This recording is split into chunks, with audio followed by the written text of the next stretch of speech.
British शासन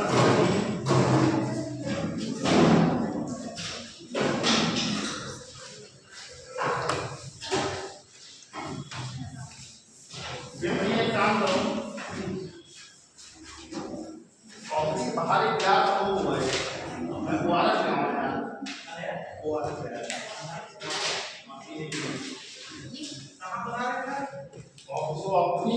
office में घुसते हो कृष्णा को हाँ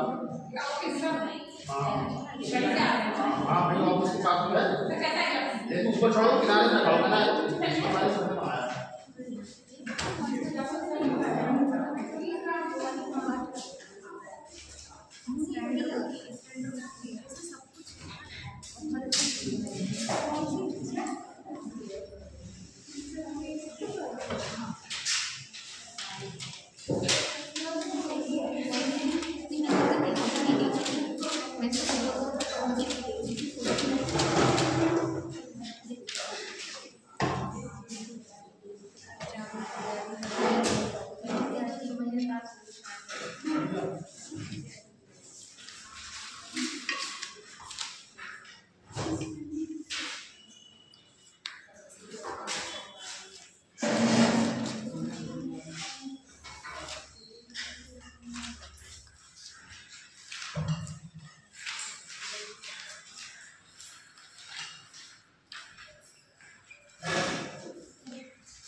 देखो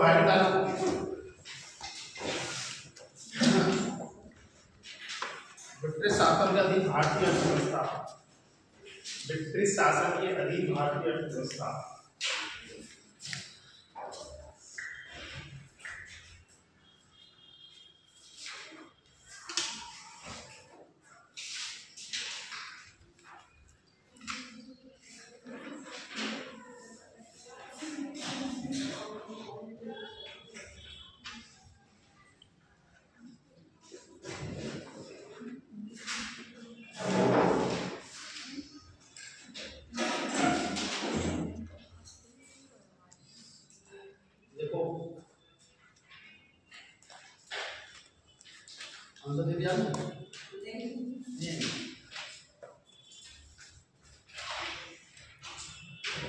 देखो भारत पर शासन करने वाले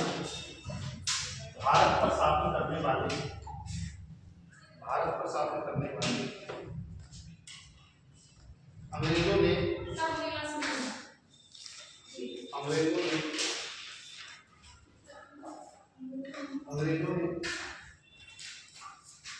जब भारत में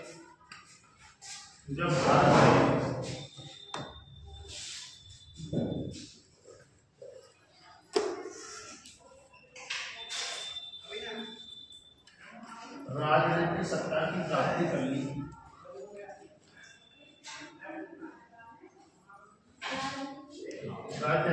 की प्राप्ति कर ली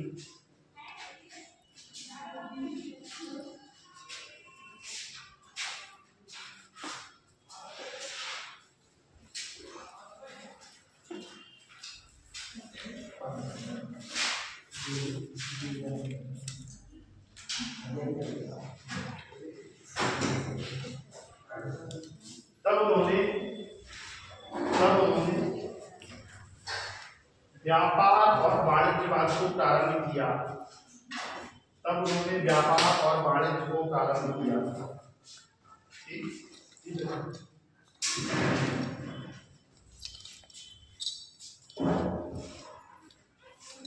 भारत ब्रिटेन के लिए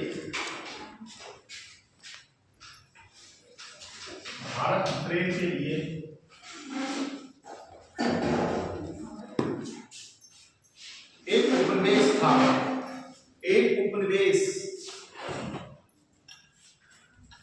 भारत ब्रिटेन के लिए उपनिवेश था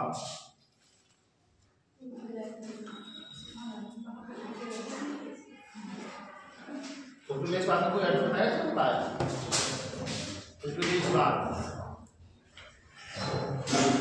जब राज्य गुलाम बन जाता है, किसी के अधीन हो जाता था, तो वहाँ सारे संसाधनों को उनका कब्जा हो जाता था। तो अंग्रेज जब भारत में आया तो भारत उनके उपनिवेश हो गया। उनकी आर्थिकता, उनकी सामाजिक स्थिति को कंट्रोल कर लिया और यहाँ पे धन का शोधन होकर यहाँ से निर्णय लिया जाता था। ठीक है, तो व्यापार के रूप में, सामाजिक संगठन के रूप में, ठीक, और जितनी भी आर्थिक प्रक्रियाएं थी, शासन प्रशासन था, वो ईस्ट इंडिया कंपनी के हिसाब से चलता था। ठीक है, मैंने क्या लिखवाया आपको? मैंने क्या लिखवाया? वो उपनिवेशवाद का तात्पर्य, उपनिवेशवाद का तात्पर्य क्या नाम है आपका? सानी है क्या? सहानी गुप्ता। अच्छा,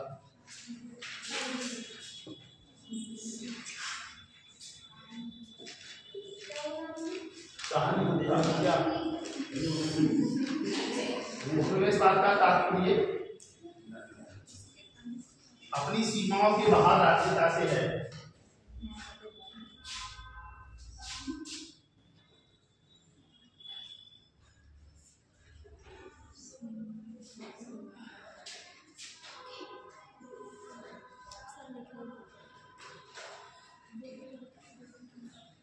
अपनी सीमाओं के बाहर राज्यता से है। ठीक, और लिखो, इसका स्वरूप हमेशा आर्थिक होता है। इसका स्वरूप हमेशा,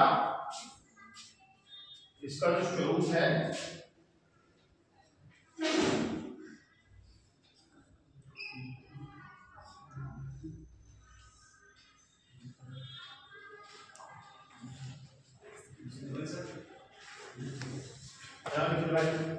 इसका स्वरूप आर्थिक होता है। देखो कि अंग्रेजों ने कैसे प्लासी की जीत के बाद और बक्सर की जीत के बाद, कैसे अंग्रेजों ने प्लासी की जीत के बाद, बक्सर की जीत के बाद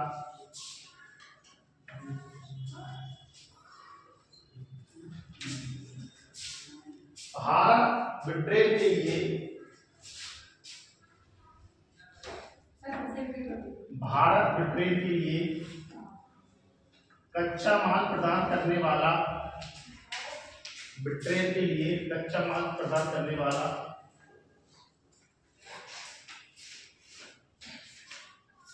एक भूखंड बन गया, एक भूखंड बन गया।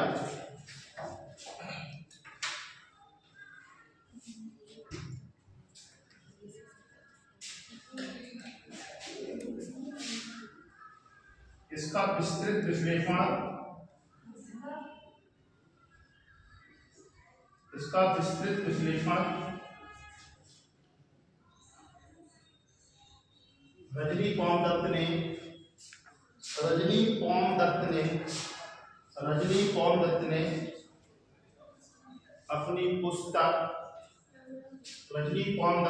अपनी पुस्तक इंडिया टुडे में किया है। इंडिया टुडे में किया है।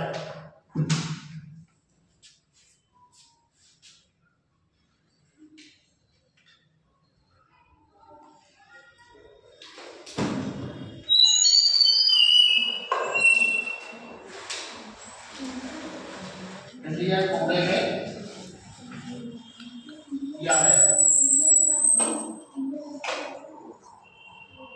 ठीक, आवाज आ रही है? इन्होंने अपनी पुस्तक, रजनी पॉमदत्त की पुस्तक इंडिया टुडे में किया है। ठीक, हल्की कहां से होगी? हेलो हेलो हेलो हेलो, ठीक है, अब आई?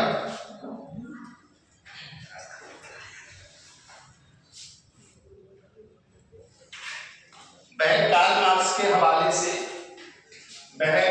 मार्क्स के हवाले से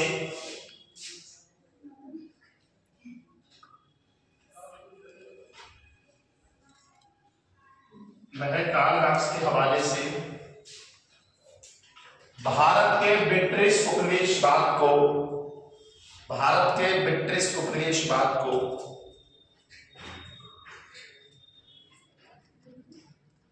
मुख्यतः 3 भागों में बांटती हैं।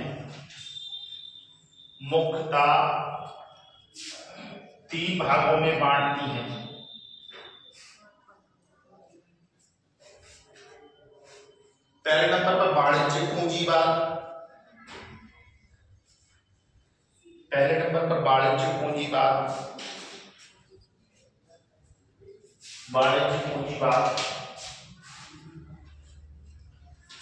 यह 1757 से 1813 तक।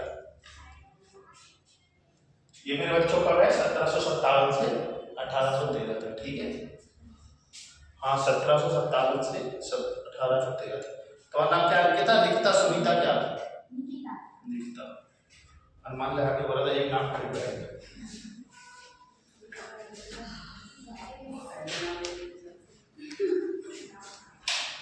तुम सुनी हो ना?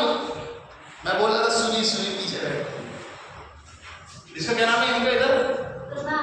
प्रभा। तुम जुड़ी थी ना सामने? कितने लोग अच्छा डिम्पल नाम से। चलो देखो वाणिज्यिक पूंजीवाद, इसका लिखिए बच्चों मेरे 1757 से 1813।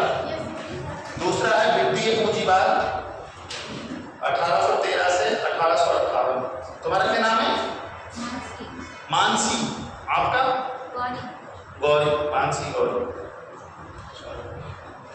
वेदांशी, मदरसा, मानसी, गौरी। वित्तीय पूंजीवाद नहीं लिख पा रहा, वाणिज्यिक पूंजीवाद नहीं लिख पा रहा यार। दूसरे नंबर पे वित्तीय पूंजीवाद। अरे इधर देखो ना यार, समझाना लिखवाना समझ में नहीं आ रहा है, इधर बातों में लिख जाती है। वित्तीय पूंजीवाद, इसकी डेट है 1813 से 1858। कांति भाई कौन सी दुनिया में चले जाते हो? चले गए किसी से क्या? नहीं जैसे कोई बात घर वालों को पता नहीं कि गए कोचिंग और पता चला कहीं मिल रहे हो। अब मुझे कहने को घर में थे, मैं तो खाली पूछ रहा हूँ ना आपसे। वित्तीय पूंजीवाद 1813 से 1858। तीसरा औद्योगिक पूंजीवाद 1858 से 1947। ठीक है।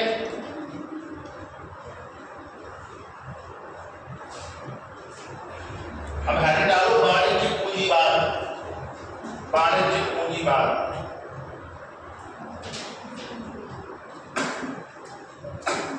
मोहित भाई आपका जलवा है, सब मन में आता है, क्लास में आ रहा है, मन में नहीं आ रहा, चलिए। देखो वाणिज्यिक पूंजीवाद की अवस्था, हेडिंग डालिए बच्चों वाणिज्यिक पूंजीवाद। हाँ देखो वाणिज्यिक पूंजीवाद की अवस्था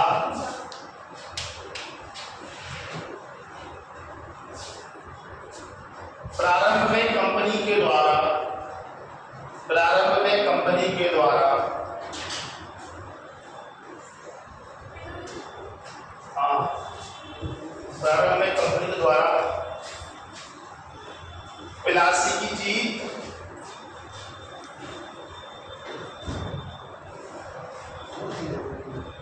पिलासी की जीत के साथ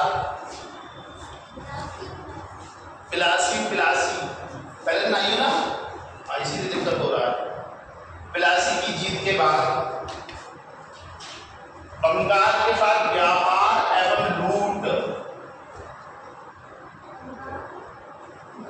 बंगाल के साथ व्यापार एवं लूट के एक विशेष युग से आरंभ हुई। अभी कॉपी देखूंगा कितने लोग लिख रहे हैं। एक विशेष युग से आरंभ हुई ना, अभी नहीं देखूंगा। और ये 1813 ईस्वी तक चली।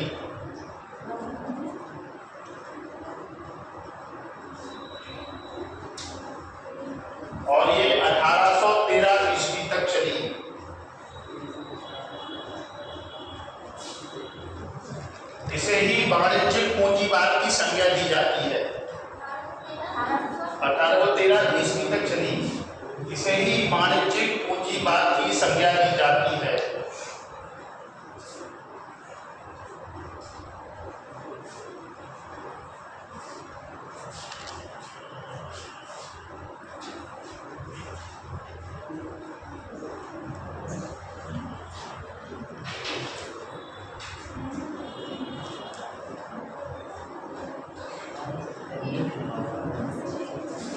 उपनिवेशवाद की इस प्रथम अवस्था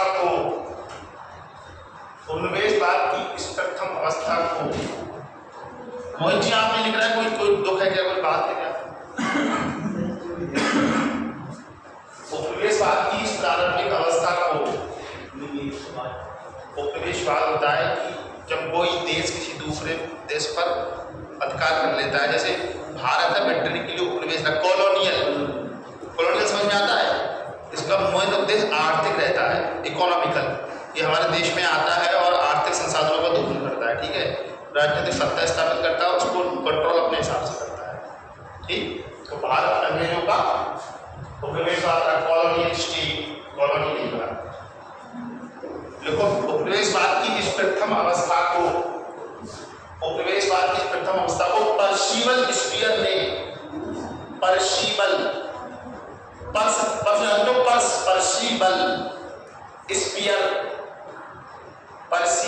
स्पीयर हम सा देखने के लिए अच्छा पर्सिबल स्पीयर ने खुली और बेशर्म लूट की संज्ञा दी। खुली लूट और बेशर्म की संज्ञा दी, ठीक है बच्चों। अगला है औद्योगिक पूंजीवाद। अगला टॉपिक डालो औद्योगिक पूंजीवाद।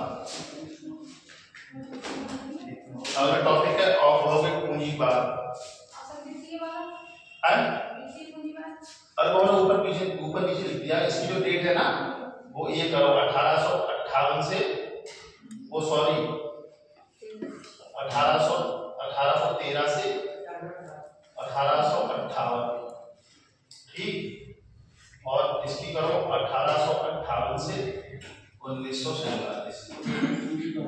इसकी डेट लिखो 1813 से 1858 तक, ठीक है।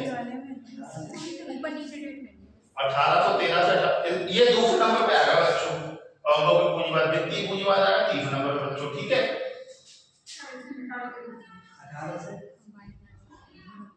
1813 से 1858।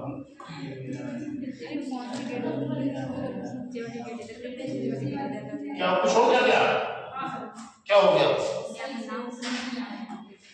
पहला तुमने डाला था वाणिज्यिक पूंजीवाद, पहले मेरी बात सुनो। पहले डाला वाणिज्यिक पूंजीवाद, इसकी डेट थी 1757 से 1813। फिर दूसरा आपने डाला था वित्तीय पूंजीवाद, डाला होगा ना, ये तो लिखा था ना। इसकी जगह दूसरे नंबर पे लिखो औद्योगिक पूंजीवाद। वित्तीय पूंजीवाद तीसरे नंबर पे है, ठीक है। हाँ डेट भैया 1813 से 1858। औद्योगिक पूंजीवाद की डेट है 1813 से 1858, ठीक है। क्या मोहित यार की जरूरी पड़ रहा है। देखो 19वीं शताब्दी के आरंभ में 19वीं शताब्दी के आरंभ में इंग्लैंड में औद्योगिक क्रांति का प्रारंभ होना।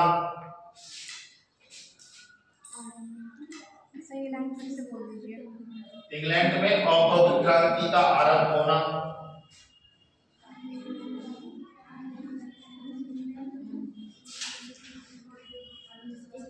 जिससे वाणिज्यिक पूंजी का वर्चस्व स्थापित हो गया। इससे वाणिज्यिक पूंजी का वर्चस्व स्थापित हो गया।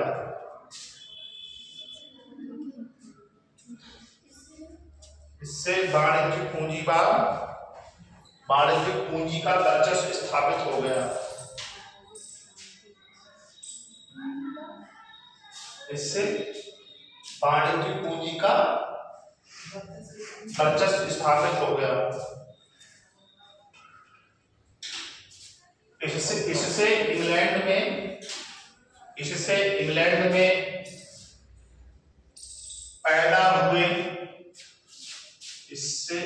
में पैदा हुए उद्योगपति वर्ग की जरूरतें, इससे इंग्लैंड में पैदा हुए उद्योगपति वर्ग की जरूरतें व्यापारिक वर्ग से अलग थी।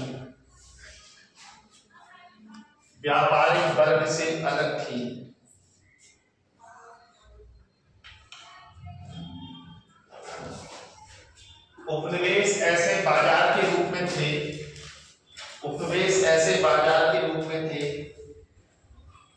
जहां वह अपने औद्योगिक उत्पादन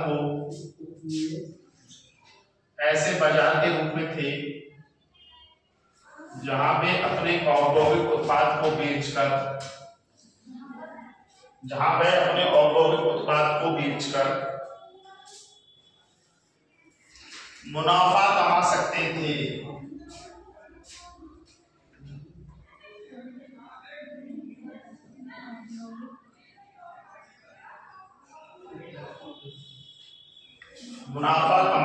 थे। ठीक है सर। औद्योगिक उत्पाद को बेचकर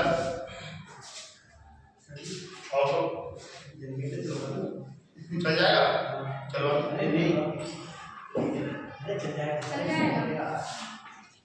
चल जाएगा मुझे बताइए चलवा दो। औद्योगिक उत्पादन को बेचकर मुनाफा कमा सकते थे। ठीक है। साथ ही उपनिवेशों से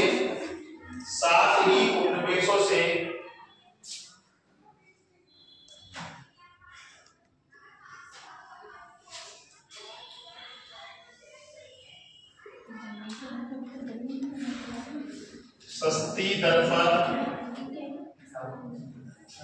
कच्चा माल प्राप्त कर सकते थे। साथ ही उपनिवेशों से सस्ती दरों पर कच्चा माल प्राप्त कर सकते थे। ठीक है।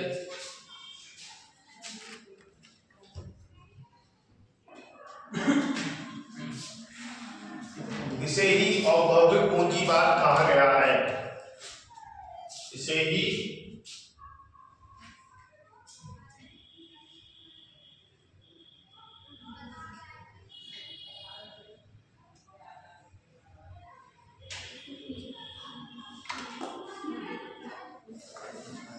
औद्योगिक पूंजीवाद कहा गया है।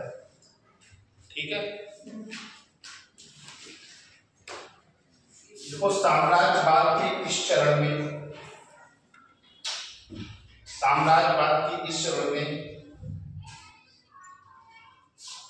योजनाबद्ध तरीके से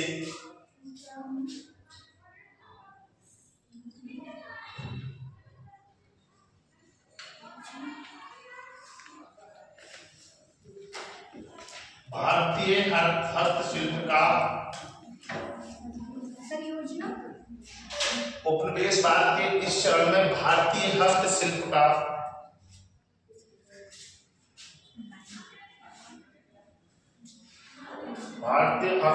का विनाश हो गया।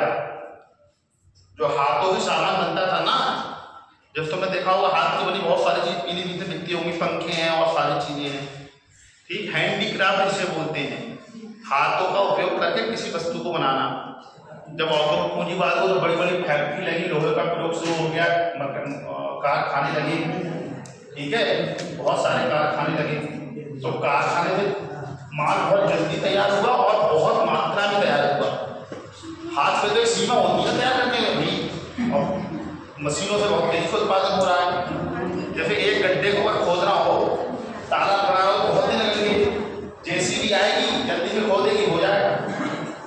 तो याद जो आई यंत्र बने, उन्होंने जल्दी जल्दी चीजों को बहुत कम समय में अधिक मात्रा में उत्पादन किया। ठीक है, क्योंकि भारत एक प्रवेश हाथ था, उनको अपने बने हुए माल को भारत में बेचना था, भारत में माल बेच को उनको मुनाफा कमाना था। समझी मानसी? तुम्हारा ध्यान तो पानी पीने में है, कोई बात नहीं। अगला पॉइंट है वित्तीय पूंजीवाद। अगला पॉइंट है वित्तीय पूंजीवाद।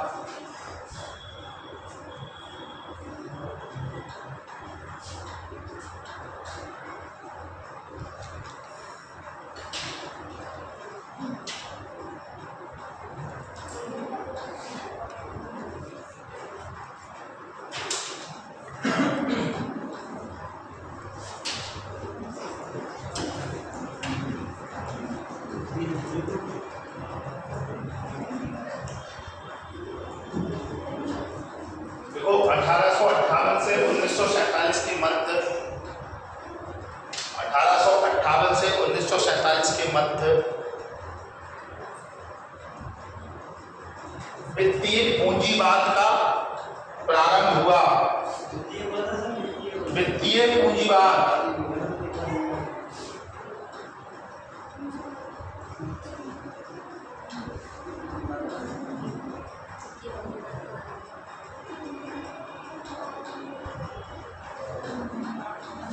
इससे 1858 से 1947 के मध्य में वित्तीय पूंजीवाद का युग रहा।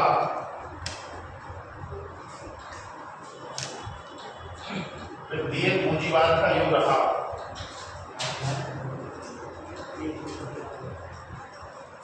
वित्तीय पूंजीवाद का युग रहा। भारत में सस्ते श्रम की उपलब्धता ने, भारत में सस्ते श्रम की उपलब्धता ने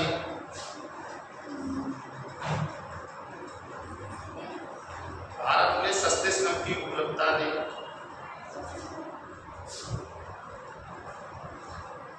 इस चरण को सुगम बनाया। इस चरण को सुगम बनाया।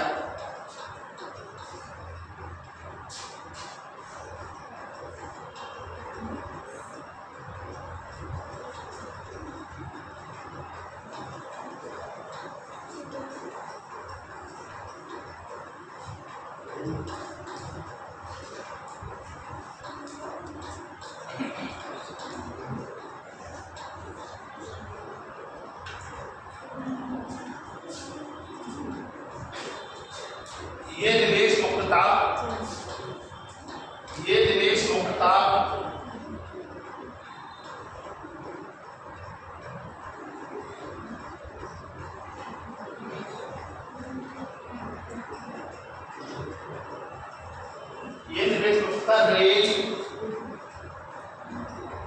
रेल, बागान, सड़क, सिंचाई, कारखाने,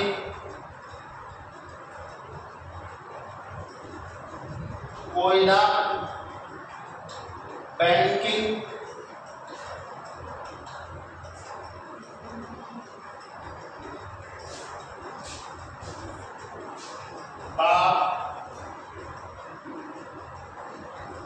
सरकारों को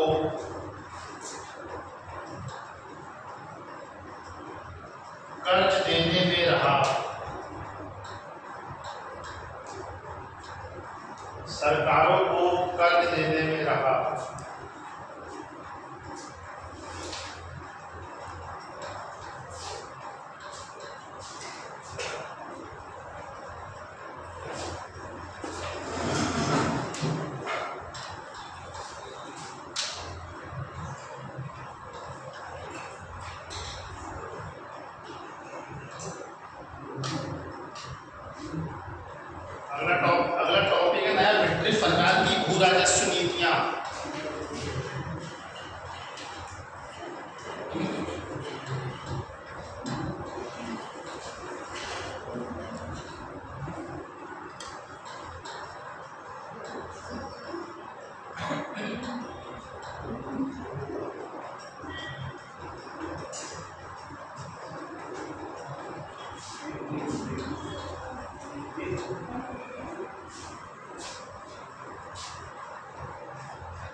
ठंडा लेके आया कोई?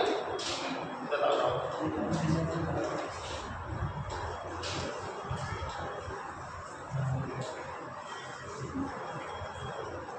ठंडा पानी दे।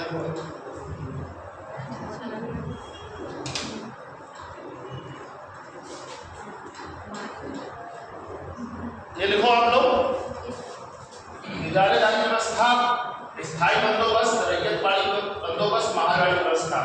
नया टॉपिक है ब्रिटिश सरकार की भू राजस्व नीतियां। ठीक है मेरे बच्चों,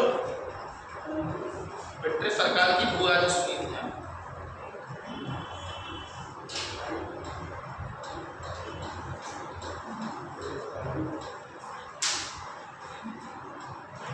ब्रिटिश सरकार की लो विधानसभा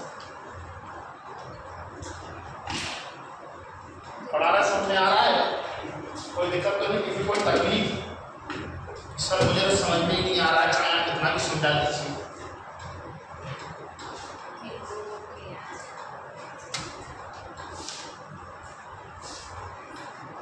कौन सी क्लास में बेटा? कहाँ से? यहीं से? ये फर्स्ट ईयर में हो? फर्स्ट ईयर में? अच्छा फर्स्ट टाइम। क्या क्या कॉम्बिनेशन है आपका? मतलब और कौन से विषय हैं?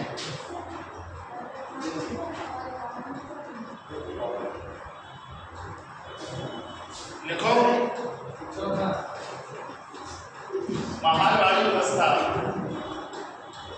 कल से तो पीछे बैठोगे, उमेश इधर बैठेगा और वो इधर बैठेगा, ये बैठेगा उधर लड़कियों की तरफ, हम बैठोगे यहाँ, उमेश बैठेगा पीछे। हम लोग आतंकवादी प्रवृत्ति में।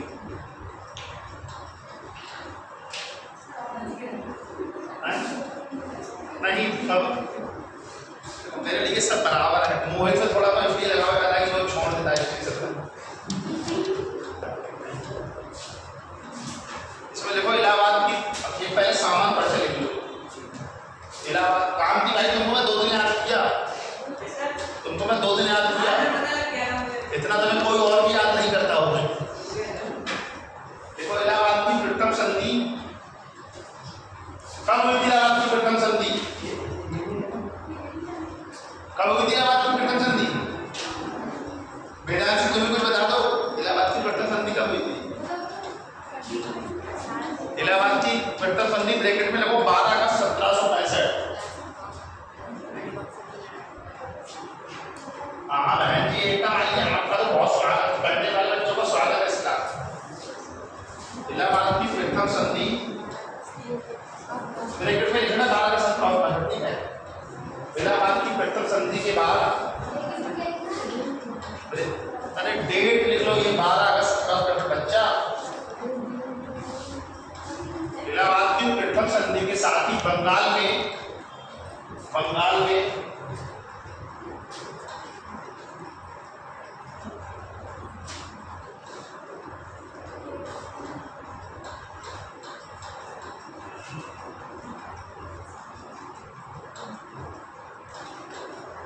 द्वैध शासन की शुरुआत हुई। द्वैध शासन की शुरुआत हुई।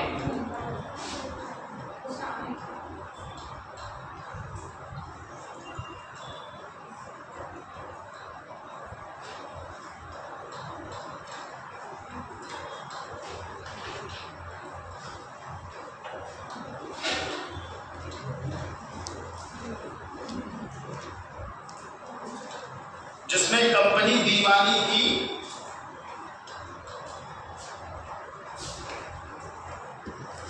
तो नवाब नाजिम था।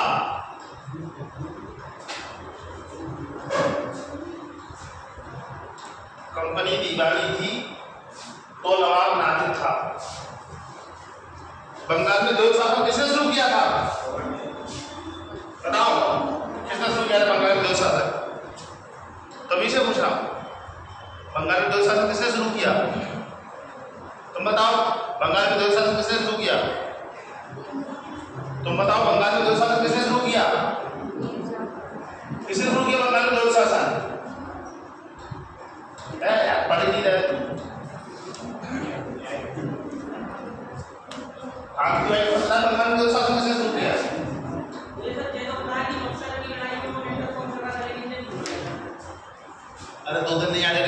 लिया हो। बंगाल में द्वैत शासन रॉबर्ट क्लाइव ने, एक बच्चा बता पाया नहीं। बंगाल में द्वैत शासन की शुरुआत रॉबर्ट क्लाइव ने की थी।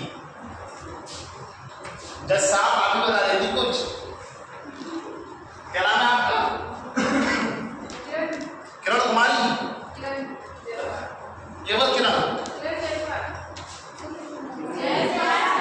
किरण जायसवाल, बढ़िया हो ना। देखो द्वैत शासन की शुरुआत रॉबर्ट क्लाइव के द्वारा हुई थी।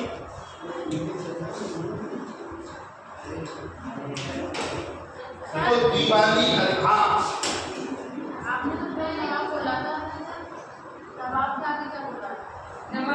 कंपनी को राजस्व की जिम्मेदारी मिली, दीवानी की नवाब को नाजिम की। ठीक, इतना लिखना है। क्या कोई दिक्कत नहीं यार, नहीं बन रही है। कितनी देर हो गई?